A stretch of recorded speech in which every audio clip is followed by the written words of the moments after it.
E começar pelo começo, apresentações. Boa tarde, meu nome é Vinícius Jean, eu sou membro do grupo Maria Belatorum, atual vocacionado da Arquidiocese. Se Deus quiser, se vocês rezarem por mim, próximo ano eu entro no seminário. E o que mais? É isso aí. Sou consagrado tem 2 anos, muito infiel, espero um dia ser santo, eu só estou esperando a hora de me converter, eu tenho que criar vergonha na cara. Mas é isso aí mesmo, né? Minha vida é assim. E começar com o Merchan. Alguém aqui já assistiu o filme de Padre Pio? Pronto. Apresento para vocês o livro do filme. Padre Pio, un santo tra noi. Renzo Alegre, da editora Mondadori. Aqui no Brasil, Padre Pio, um santo entre nós, da editora Paulinas. Eu acho que esse livro está na faixa de R$50. Eu comprei ele numa promoção de um amigo meu, que ele fez esses dois livros aqui por 65. E o segundo livro, que esse aqui é a biografia completa. É a obra autobiográfica mais completa de Padre Pio. Esse mesmo autor escreveu 9 livros sobre Padre Pio, e cada um deles tinha um foco diferente. Por exemplo, tem um que não tem aqui no Brasil, que é Il Miracoli del Padre Pio, que fala de todos os milagres que o Padre Pio fez na vida, os que estão documentados. E é um livro de piedade muito famoso na Itália, mas aqui no Brasil eu nunca vi, nem acho que tem publicação. Enfim, o segundo livro é um complemento à biografia, que é Padre Pio sobre investigação, de Francesco Castelli, né? E basicamente o que ele faz é pegar todos os documentos da investigação dos estigmas e compilar. Então ele pega tudo que todos os bispos, os investigadores da igreja descobriram sobre os estigmas do Padre Pio, e eles vão colhendo provas e tal, e falam que não era autoinjúria, não era autolesão, não era nenhum tipo de coisa que era psicológica. No final eles realmente concluem que era um fenômeno sobrenatural que não tinha explicação. Era realmente os estigmas e não tinha como negar. Então, mas para isso aqui sair, meu Deus, o bichinho passou tanta coisa. E é isso. Então, se vocês quiserem saber mais sobre a vida de Padre Pio, o filme já é um ótimo começo, porque ele é um ótimo resumo desse livro. E eu chorei 5 vezes assistindo ele ontem. É a vida. E vamos lá. O tema da formação, pelo que me disseram, é Padre Pio, com foco nele como um modelo de consagrado, né? Então, a primeira coisa que me vem à mente, e aqui o pessoal do Espírito Santo me ajuda, a primeira coisa que me vem à mente é que a consagração por si só é assumir o seu batismo plenamente, nos seus termos mais naturais e mais essenciais. Né? É viver como um cristão. E isso significa que você deve viver como Cristo viveu. E isso é uma coisa que se mostra de uma forma absurda em Padre Pio, que a ele foi confiada uma graça tão grande, mas tão grande, e não digo só dos estigmas, mas do próprio sofrer com tudo. Ele gostava de se definir como um frade que reza, e aí eu acrescento, ele era apenas um pobre frade que rezava e sofria. Era isso que ele fazia. Mas nesse rezar e sofrer, ele viveu a vida de Cristo de uma forma tão incrível que ele é uma das personalidades religiosas mais conhecidas do mundo atual. Porque não dá para você olhar para ele e não dizer que ali é Cristo, que ali tem algo extraordinário que não consegue se explicar. E não só pelos milagres, não só por nada, mas o que mais me chamou a atenção nele era a sua obediência e a sua humildade e a sua firmeza de ser de Deus. Porque você imagina que é fácil você ser igreja quando a igreja está do seu lado, mas é muito difícil você ser realmente católico, você obedecer a Deus e saber que está fazendo a coisa certa quando a própria igreja lhe rejeita e lhe persegue. E isso era uma coisa absurda. Eu imagino que era um dos maiores sofrimentos de Padre Pio, que Deus permitiu que ele fosse perseguido pela própria igreja. Isso é uma coisa que eu espero que nenhum de nós experimente. Ou até experimente, se a nossa santidade permitir que saímos melhor disso, né? Mas por enquanto eu não me arriscaria. E São Padre Pio tem uma coisa que é muito interessante, porque ele dizia que ele era só um espectador dos mistérios divinos. Ele confidenciava a Cleonice, que era sua filha espiritual mais querida, que ele mesmo, ele não sabia por que Deus tinha escolhido ele não entendia tudo do que o patrão fazia com ele. Ele apenas dizia que ele ficava observando Deus fazer a obra. Ele apenas olhava para Deus e dizia, tá, faças o que queres de mim. E Deus ia e fazia e ele ficava olhando, como um mero espectador, um mero nada. Ele só estava ali. Por mais que a graça só fluísse por meio dele, que aquele milagre só pudesse ter acontecido por meio dele, por isso que Deus o colocou ali, ele não se considerava importante. Ele dizia, tá, eu estou só olhando aqui, eu não fiz nada, quem fez foi Deus. E esse grau de humildade é uma coisa de tal modo absurda, né? Mas entrando mais propriamente na questão do escravo em si, eu acho muito interessante a forma como ele tratava Jesus e Maria. Porque você imagina uma criança que nasce, cresce e vive a vida inteira vendo Jesus, Maria, seu anjo da guarda, se não me engano até em alguma ocasião algum outro santo do céu que apareceu para ele. Então você imagina o tanto quanto ele deve ter experimentado o amor, a graça, o quanto ele deve ter... Porque é muito fácil você amar a quem vê, né? Tanto é que é bíblico isso, né? Aquela coisa do... Se tu não amas ao irmão que tu vês, como amarás a Deus que não vê? Mas Padre Pio via a Deus propriamente. Ele via Maria Santíssima. E eu imagino que claramente, não com seus corpos gloriosos em plena glória, né? Até porque seria impossível, eu acho que a pessoa morreria de tanta beleza, mas de qualquer forma era Jesus e Maria ali, né?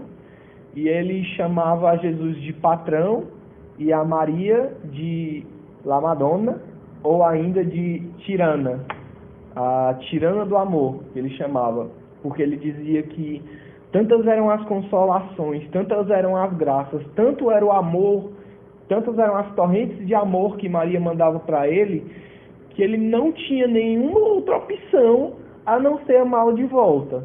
E ainda assim ele se sentia oprimido, entre aspas, porque ele queria retribuir na mesma proporção o amor de Maria com ele para ela. Ele queria conseguir amar Maria do mesmo jeito que Maria amava ele. E como ele não conseguia, ele se sentia muito envergonhado, ele se sentia muito, muito fraco. Isso aumentava a humildade dele, mas é muito engraçado. Como chega a um ponto que ele era tão amado, mas tão amado, que ele se sentia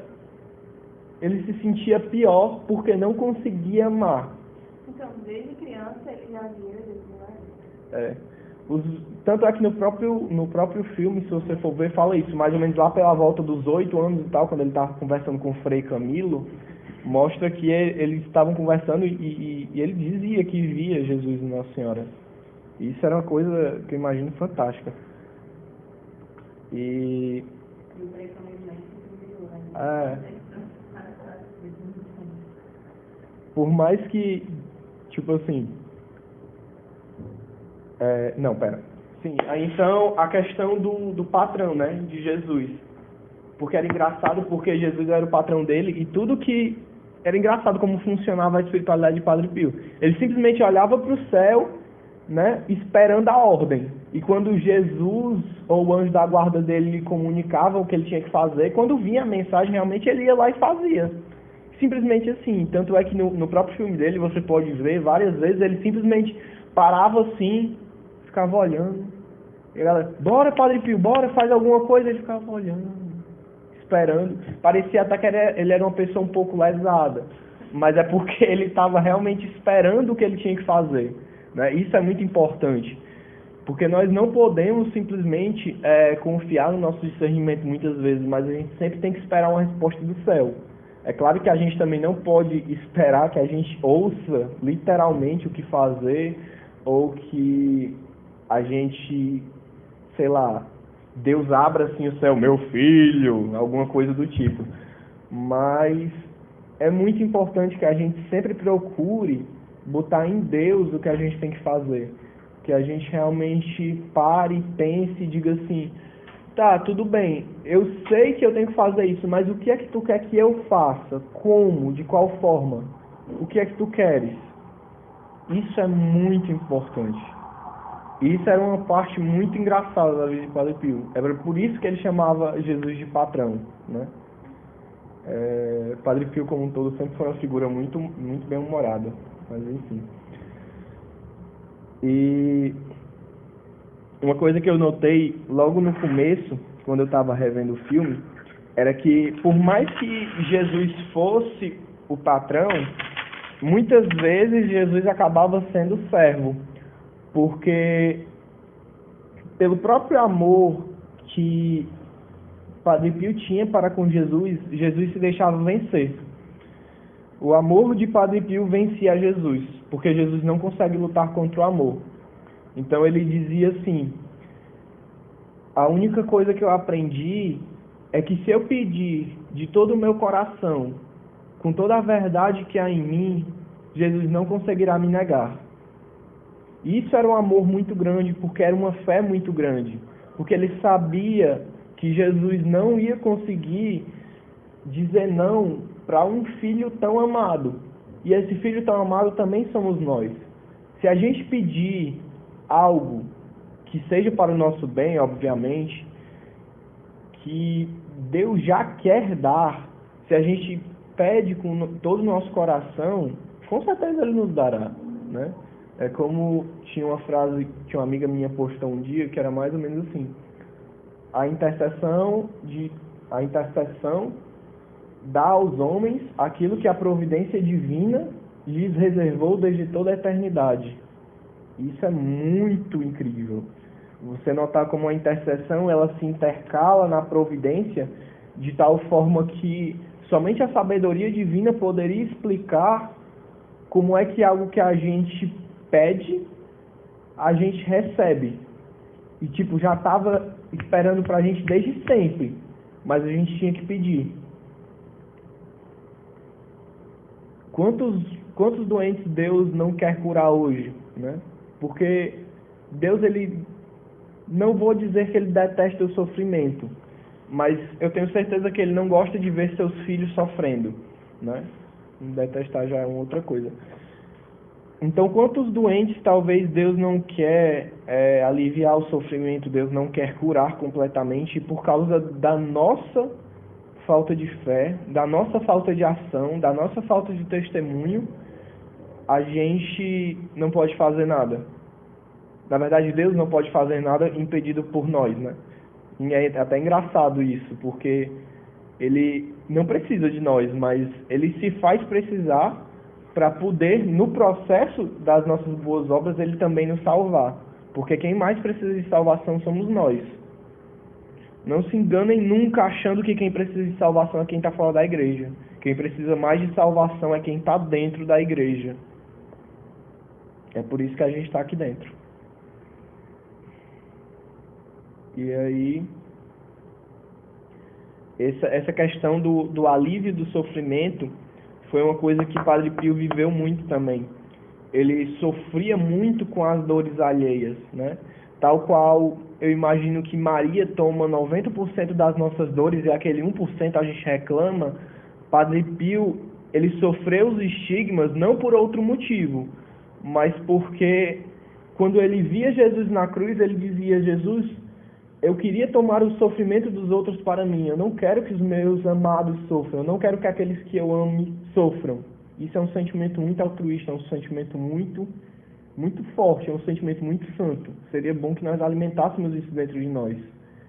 Que nós não permitíssemos e não quiséssemos de jeito nenhum que as pessoas que nós amamos sofrêssemos. Então, Padre Pio olhava para as pessoas e dizia: Jesus, eu não quero que essas pessoas sofram. Eu quero sofrer no lugar delas. Eu quero tomar as dores delas para mim. Mas tu sabias como fazer isto? E ele olhava para a cruz e dizia: tu sabias como fazer isto? E então, foi nesse momento que ele recebeu os estigmas, né? As chagas de Cristo. Se eu não me engano, nesse momento, ele recebeu as primeiras chagas. E aí elas se mostraram aparentes por alguns dias e depois ficaram escondidas por 8 anos. E ele passou 8 anos sofrendo em silêncio, né? Com pouquíssima gente sabendo. E, na verdade, ele preferia que fosse assim. Ele sempre quis sofrer, né? Para aliviar o sofrimento dos outros. Isso é muito fato, principalmente quando nós estamos perto da cruz de Cristo, que nós vemos o sofrimento de Cristo. Quando nós sofremos com Ele, Ele sofre menos. Porque não somente nós estamos consolando o coração de Cristo, mas Ele nos dá um pouquinho do sofrimento que cabia a nós, quando nós aceitamos. Isso me lembra, inclusive, muito da profanação que acontecerá, o que já aconteceu hoje, daquela peça profana que terá. Oremos. Mas, enfim. E ele olhava para a cruz de Cristo e dizia: tu sabias como fazer isto? Eu não sei. Da mesma forma como quando sofro com meus amigos, eles ficam consolados e eles acabam sofrendo menos, porque o sofrimento se reparte. Eu queria tomar as dores dos outros. Queria sacrificar-me para que as dores dos outros não fossem tão grandes. E ele sofria muito com as estigmas, mas o principal não era a dor, era a vergonha que ele tinha. Porque quando elas ficaram aparentes nos primeiros dias, e as pessoas viram, ele sentia muita vergonha. Porque tanta era a humildade dele que ele não se considerava digno de forma nenhuma. Ele não se considerava digno de ter as marcas do Senhor nele. Como muitas vezes, infelizmente, nós também não nos consideramos dignos de, por exemplo, sermos consagrados e termos as marcas do Senhor em nós. É justo que nós escondamos-nas para que o mundo não veja, não nos corrompa, não queira nos tentar com vanglória, com vaidade, com orgulho. Mas não é justo que nós não tenhamos as marcas em nós. E São Padre Pio tinha muita vergonha porque ele queria sofrer escondido. Ele queria sofrer como um anônimo.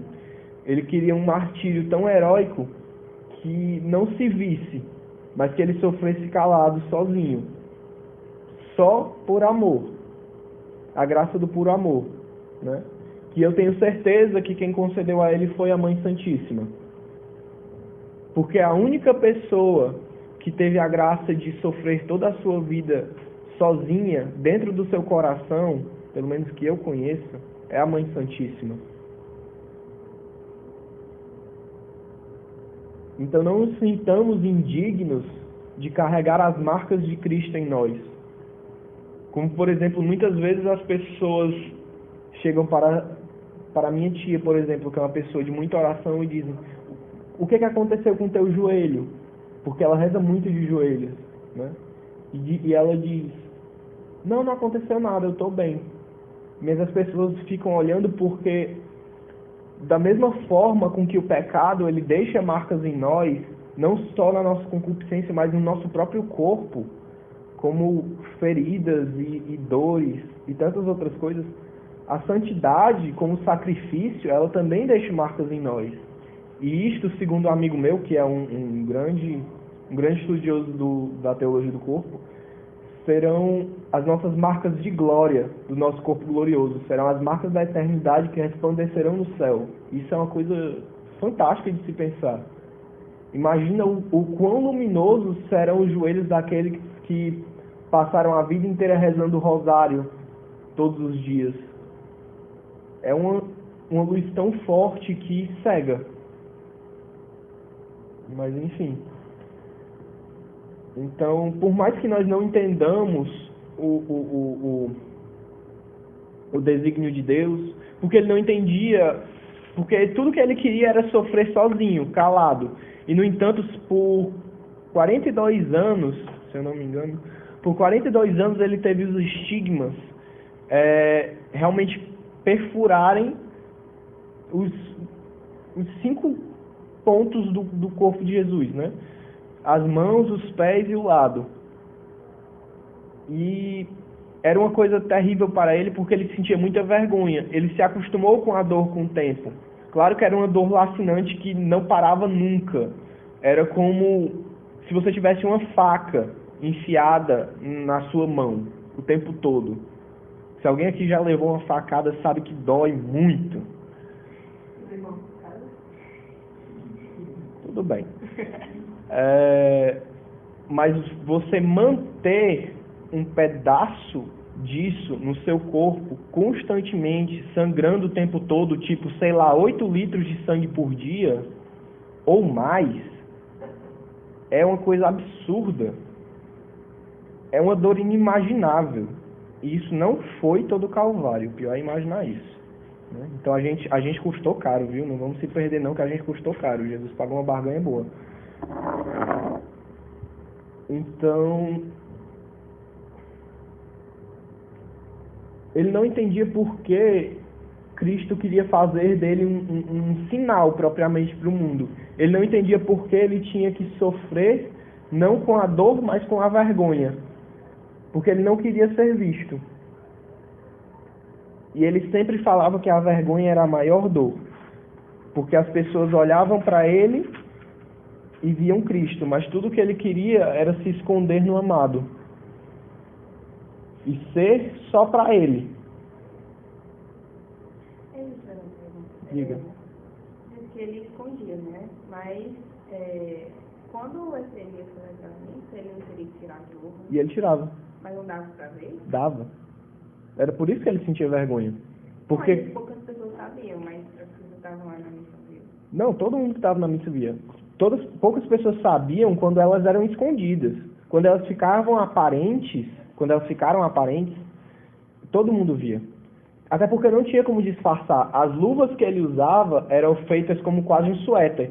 Porque tanto sangrava, que mesmo sendo um suéter, ainda sangrava pela mão dele. Então, qualquer pessoa que chegasse perto dele via que ele estava sangrando pelas mãos e pelos pés também, né?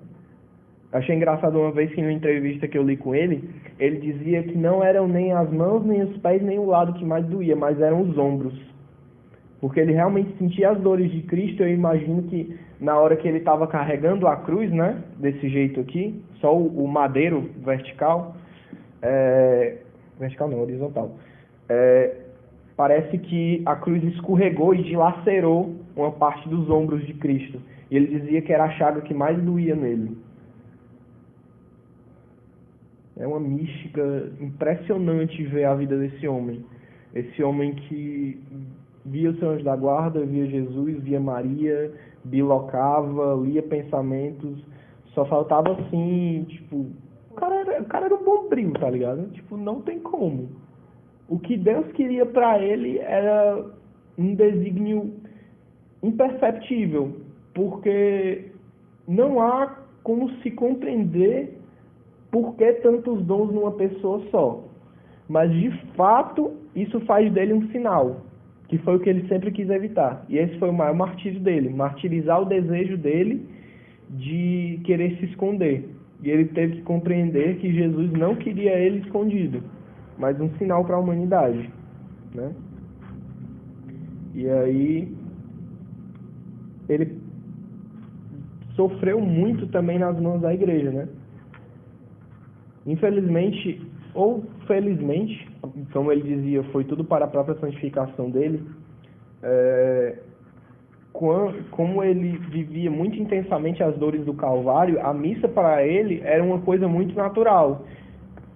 E ele passava 3 horas celebrando a missa, tipo, fácil.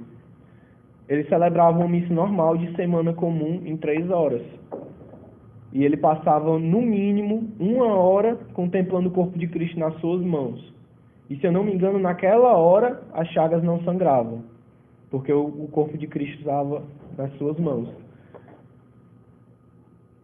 Então, para ele, o mistério da Santa Missa era uma coisa tão viva, mas tão viva, que ele celebrava e as pessoas ficavam lá, 3 horas, ajoelhadas, pelo menos na parte da oração eucarística.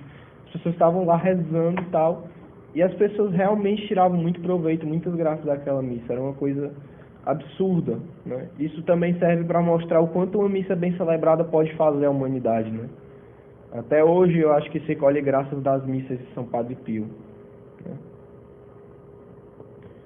E eu juro que eu acho que eu estou me desviando muito do assunto o tempo todo, mas é para relatar que a vida inteira dele foi uma vida de servidão. A vida inteira dele, ele sempre fez apenas o que Cristo queria e o que Maria lhe ordenava. E até mesmo nas perseguições da própria igreja, quando ele foi proibido de rezar a missa, quando ele foi, pelo mesmo motivo da demora, que era imprescindível gastar tanto tempo com a Santa Missa e tal, quando ele foi proibido de rezar a missa e de confessar, até mesmo nesses momentos, que foram os momentos que ele mais sofreu na vida dele, segundo ele, porque impediram ele de fazer o que lhe dava sentido à vida, né? Impediram as filhas espirituais dele de visitarem, de vê-lo. Ele simplesmente ficou sozinho.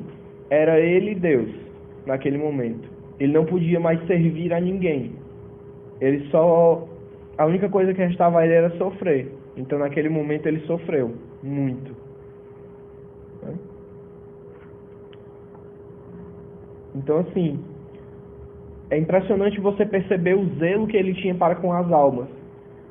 Que ele queria tanto a salvação de todos, ele queria tanto salvar os que estavam com ele, os que estavam perto dele, que, por exemplo, era muito comum ele passar mais de 10 horas no confessionário, sem comer, sem sair, só confessando o tempo todo e rezando o rosário, porque, segundo os escritos dele, ele rezava tipo uns 5 rosários por dia.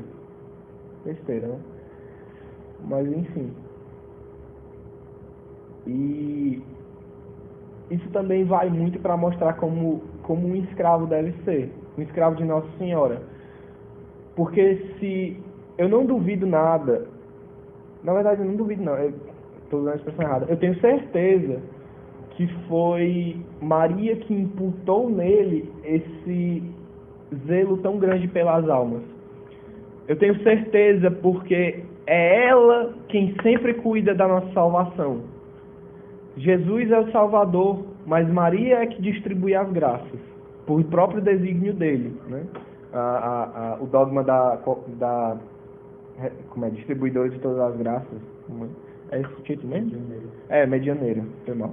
Medianeiro de todas as graças está quase para ser aprovado e todos os teólogos marianos concordam com isso, então eu não tenho medo nenhum de dizer que realmente é ela quem distribui as graças para a nossa salvação.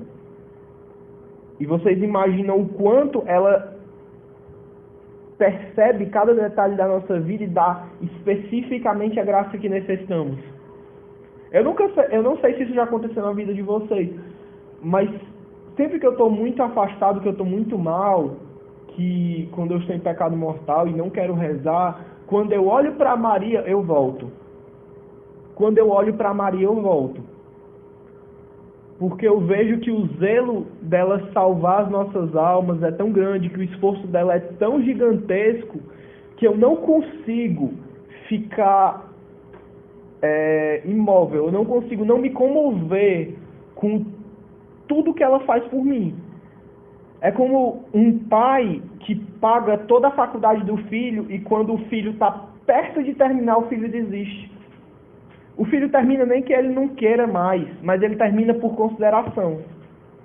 Então, da mesma forma, eu que sou uma pessoa muito infiel, eu ajo com Maria. Porque eu vejo o tanto que ela faz por mim, o tanto que ela quer que eu me salve, que eu acho que eu vou me salvar nem que seja só para agradar a ela. Nem pela minha própria salvação, mas para agradar a ela. Né? De tão infiel que eu sou, mas é a vida. Talvez um dia eu me converta. E São Padre Pio, ele tinha esse mesmo sentimento. Ele queria que as pessoas se salvassem, né? Uma parte da personalidade muito conhecida de São Padre Pio é que ele costumava ser uma pessoa muito bruta, muito direta e muito estapeador. Ele realmente ele gostava de mandar os outros se converter. Isso fica... Eu estou falando, acho que é a terceira vez que eu cito o filme, mas é porque como eu assisti ele ontem, está muito fresco na memória, então é muito fácil relacionar. No filme, eu acho que tem pelo menos umas 5 ou 6 cenas que ele dá um tapa em alguém e manda, vá se converter. E, tipo, na realidade é assim mesmo, sabe? É claro que ele tinha todo o dom de ciência para saber o que tudo aquilo ia causar na alma, mas às vezes a gente precisa de às vezes não é nem um tapa, às vezes é uma voadora mesmo, porque é difícil. Então, ele queria que as pessoas se salvassem, nem que fosse a tapa. Era como São José Maria Escrivá dizia, Senhor, faz-me santo, nem que seja a pauladas. Né? É muito esse sentimento de que, tipo assim, o céu importa, a salvação importa, e importa mais que tudo. Né? É a única, tipo assim, se você não fizer nada na sua vida, nada, se você não tiver a capacidade de dar um alfinete por amor, mas você se salvar numa confissão, você já fez muita coisa. Porque isso é um ditado que eu ouvi, uma coisa que eu ouvi por aí, e que eu vejo que é muito certo, mas não existe nenhuma comprovação. Mas eu vou dizer aqui porque eu vejo que é uma coisa assim muito piedosa. Quando você se salva, você não se salva sozinho. A sua caminhada ela é tão entrelaçada com tanta gente que você nem conhece, que você não se salva sozinho. Só de você estar em estado de graça, você já facilita a salvação de muita gente. Eu dou um exemplo muito claro aqui, por exemplo. Na minha paróquia, já vai fazer um ano que eu tô... Não, já tem mais de um ano que eu tô lá, que eu me mudei, eu morava na Maraponga, e fui para a cidade dos funcionários /Cambeba. Então eu estou morando ali naquela área e eu estou na paróquia Nossa Senhora da Glória agora. Eu passei um ano lá basicamente escondido. Eu ia para a missa sim, e depois de um tempo, quando o pessoal começou a me conhecer, tipo agora, tem um mês que o pessoal começou a me conhecer, eles dizem assim, cara, eu nunca te vi na vida. Eu nunca te vi nas missas aqui. Eu ia para a missa quase todo dia e ninguém nunca me viu. Tá vendo? Pra você ver, né? Então, mas mesmo assim, quando as pessoas começaram a me ver, aliás, eu acho que até mesmo sem me ver, pronto, dou um exemplo melhor ainda. Quando eu estava na missa do meu JC que eu fiz agora, eu estava aqui sentado na minha, rezando, e aí, tipo, eu estava em silêncio absoluto, porque eu estava esperando a missa começar. E isso foi São Padre Pio que me ensinou. Ele me ensina muita coisa muito naturalmente. Ele age tanto na minha vida que às vezes eu até esqueço. É absurdo, mas enfim. E aí eu estava na missa esperando começar, e quando eu percebi, não era só eu que estava em silêncio, mas tipo umas 3 cadeiras para um lado e para o outro, estava todo mundo em silêncio, porque não se permitiam conversar e atrapalhar a minha oração. E eu fiquei tipo, caraca, eu nem pedi, nem falei nada, mas todo mundo se calou porque viu que tinha uma pessoa rezando. Então, dessa forma, você vê que tipo assim, você não fez nada, você estava lá só com Deus. Eu estava só rezando para Deus, eu estava olhando para a minha cruz, e de vez em quando eu levantava a cabeça para olhar para o altar, e voltava. E todo mundo ficou em silêncio, se concentrou e se preparou para a missa. E eu fiquei abismado com isso. Não mérito meu, mas graça divina da comunhão dos santos, propriamente, né? Que eu não, tipo assim, eu não sei se vocês já tomaram consciência disso na vida de vocês, mas a comunhão dos santos, ela é muito presente. Presente de uma tal forma de que os nossos amigos não são da terra, mas são os do céu, né? São Padre Pio é meu amigo, São Domingos Sávio é meu amigo, né? Eles são os meus verdadeiros amigos e, tipo assim, eles fazem tanta coisa por mim que eu acho que eu vou chegar no céu e dizer, mas como é que eu vou te pagar? Eu tô te devendo tanta coisa. Mas, enfim. E,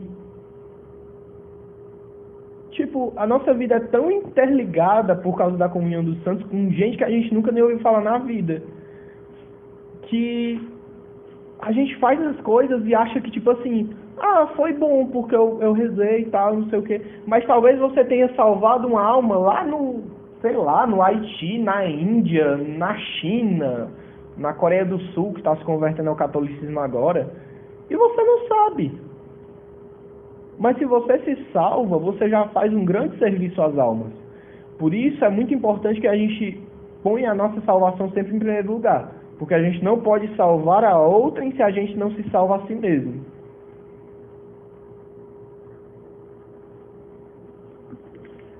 Mas ele se consagrou ao sacerdote médico também? Assim, tipo assim, isso é fatual. Todo mundo sabe que ele foi consagrado. Agora, como eu não li o livro todo ainda, eu não tenho certeza em qual momento da vida ele se consagrou. Mas que ele era consagrado, de fato, ele era. Né? Ele mesmo testemunha isso. E também pela própria proximidade com Maria, como ele via Maria, gente, pelo amor de Deus. Como a própria natureza da consagração, ela não necessariamente precisa propriamente do rito, né? Tipo assim, de você... exatamente. Você não precisa de uma coisa extremamente formal. Você ser consagrado a Nossa Senhora, como eu falei no começo, é você cumprir o seu dever batismal, tendo plena consciência do que o é. E ele tinha Jesus e Maria para ensinar ele, entendeu? Então, assim, ele seria consagrado mesmo que ele não quisesse, né? E isso é uma coisa que eu acho muito engraçada, porque desde o começo da vida dele, ele já manifestava muitos sinais da consagração de vida dele. Isso remonta até às coisas que o próprio tratado diz, quando, por exemplo, ele fala que tudo que a gente teve, tem e terá será de Maria, bens interiores e exteriores. Então, tipo assim, eu posso dizer que eu fui consagrado desde o meu nascimento, desde a minha concepção. Porque se eu me consagro agora, no Cronos, se eu me consagro hoje, nesse instante, o Kairos, né, a graça de Deus, que é acronológica, ou seja, não pertence ao tempo, ela se espalha durante toda a minha vida de tal forma que toda a minha vida foi consagrada naquele momento. Então eu sempre fui consagrado. Talvez até antes mesmo da minha concepção. Mas isso eu já não posso ter certeza, né? Mas enfim. Isso é uma coisa fantástica de se perceber. E na vida de São Padre Pio, quando ele era criança, isso já manifestava-se, por exemplo, nas lutas intensas que ele tinha com o demônio. Eu estava lendo agora há pouco, inclusive, no comecinho, que ele fala da infância dele, que quando ele tinha 2 anos de idade, e depois ele confidencia a Cleonice que ele se lembrava de tudo da vida dele, né? Por uma graça divina, ele se lembrava de tudo. Quando ele era criança, desde os primeiros meses da infância dele, ele se lembrava das coisas, e ele dizia que com 2 anos de idade, ele chorava muito.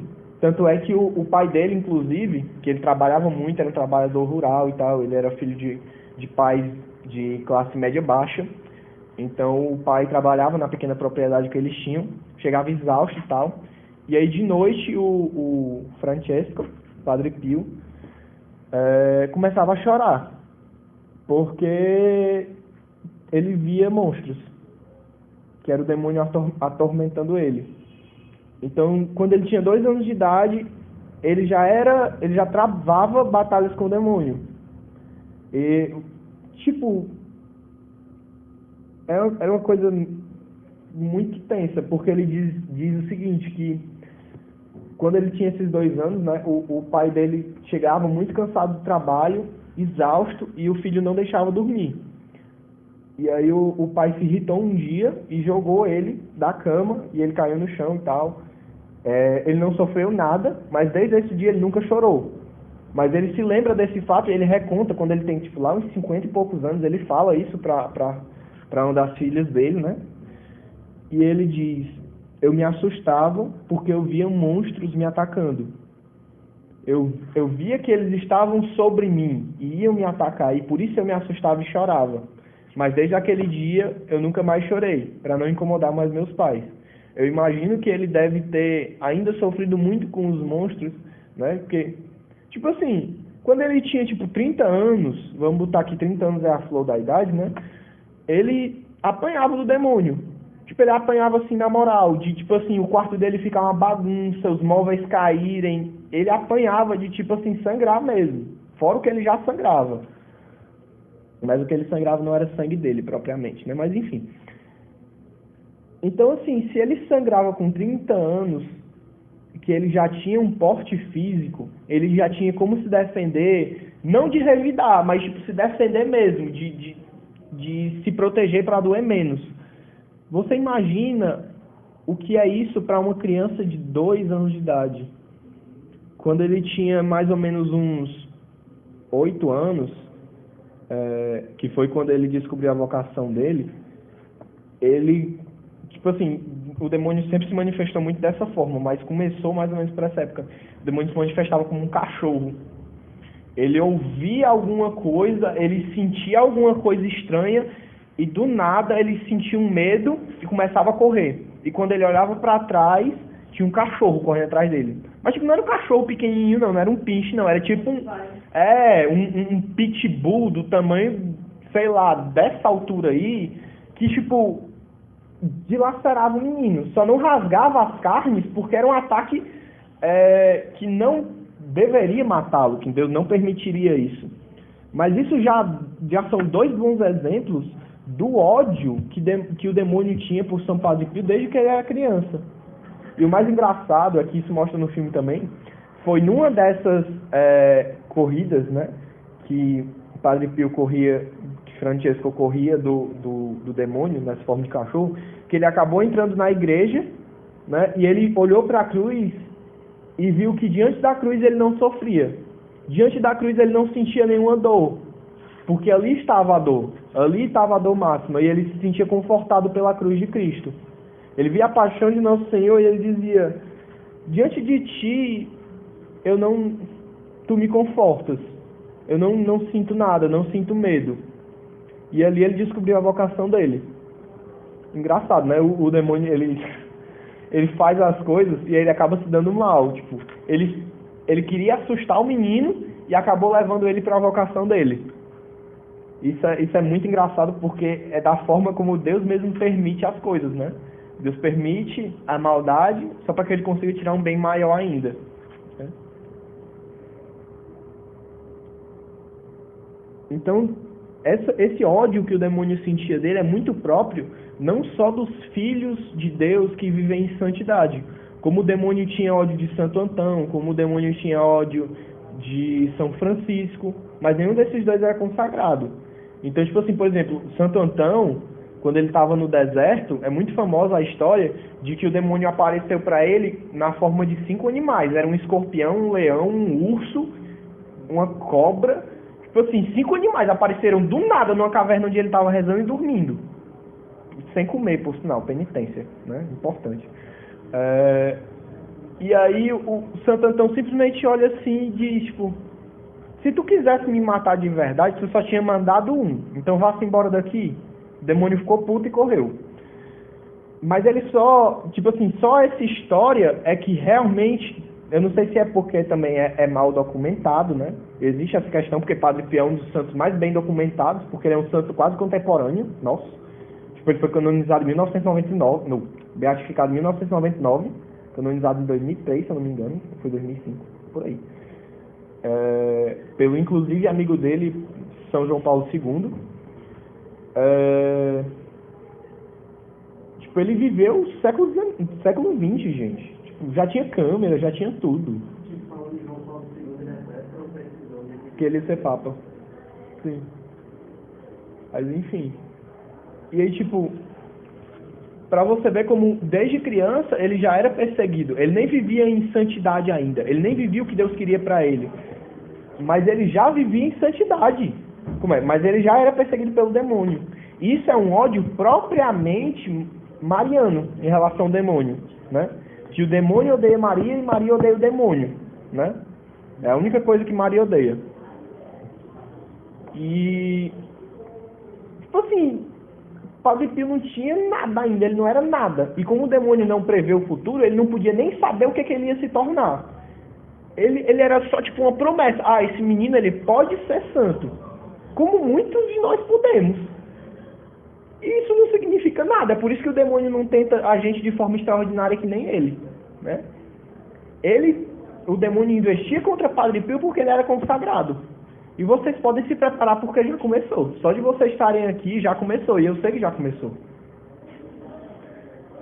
Então, tipo assim, não tem o que fazer. Então Padre Pio é exemplo primo de que o consagrado ele é atacado pelo demônio. Da forma que seja. E lembre-se que o demônio, ele, tipo assim, ele é o ser mais sujo do universo. Ele não tem escrúpulo nenhum em usar qualquer arma que seja para lhe atacar. Se for preciso, ele vai usar a sua família. Se for preciso, ele vai usar seu namorado. Se for preciso, ele vai usar a igreja. Se for preciso, ele vai usar você mesmo. Então, nessa luta pelo demônio, a gente tem que ser muito, mas muito dependente de Deus. Porque a gente não vence. Quem vence é Deus. Deus vence. Né? Nem os próprios santos e anjos ganharam por si mesmos, mas ganharam porque a força deles estava em Deus. Né?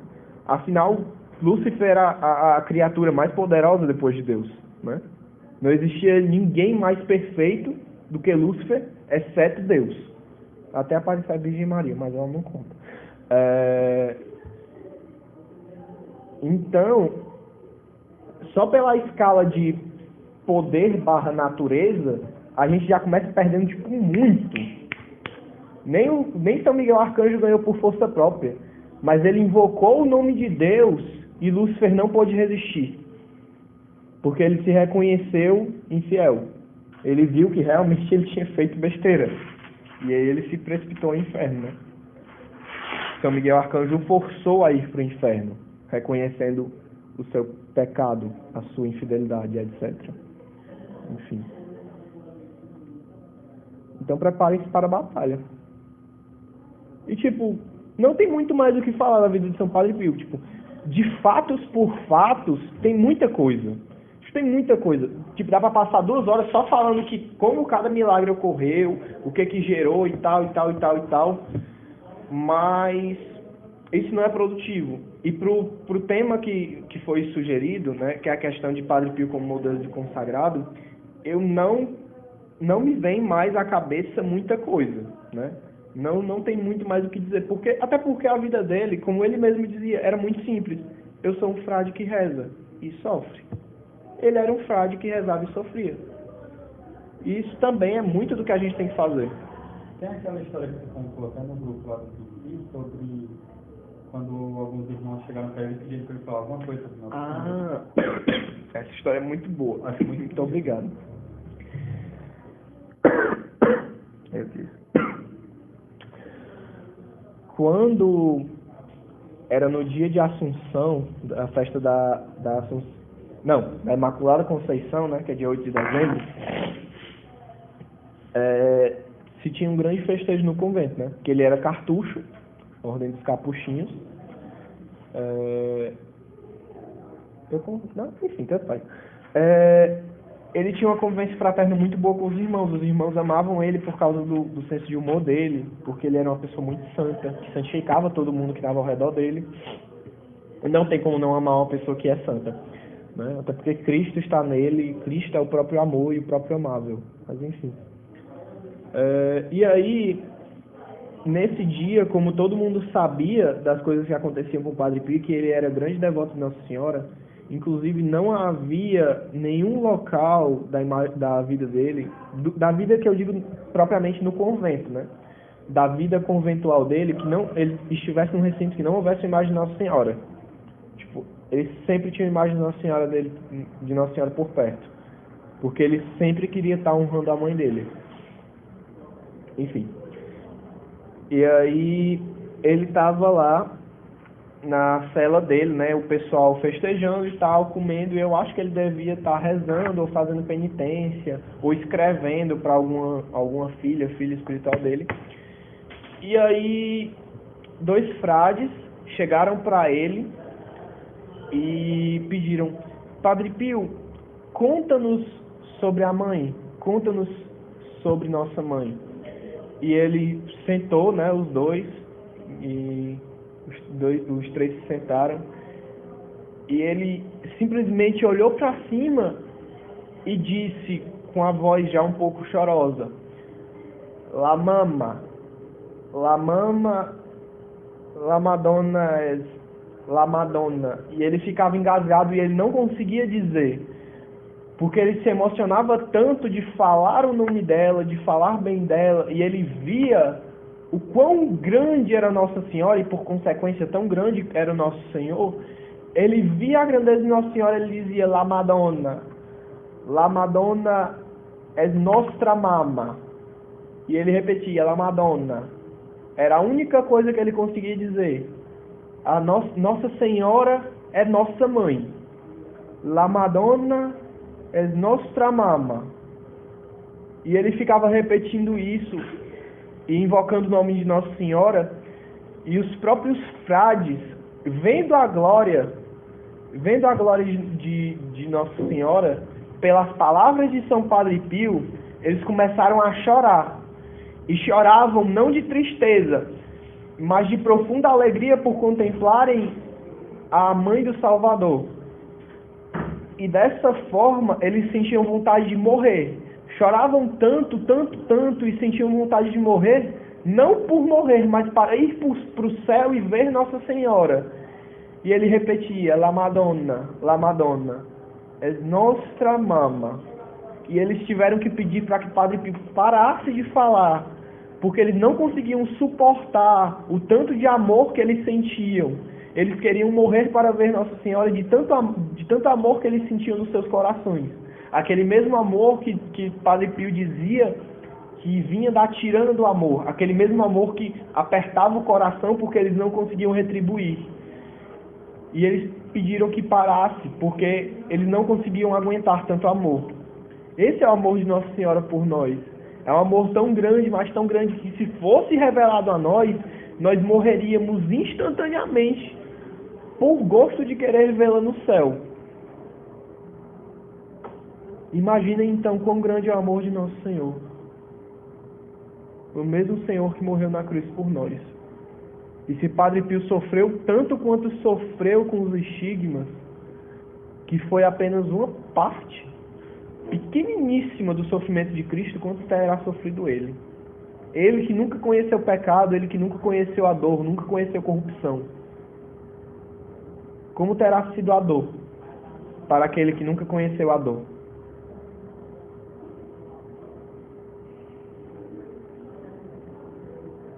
É isso? Então, uma pergunta.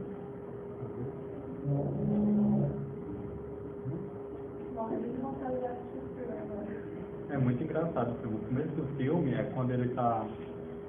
Não sei se é no começo, que ele tá numa colheita, que ele vai rezando, as pragas vão sumindo, aí um cara fala: que diabos é isso?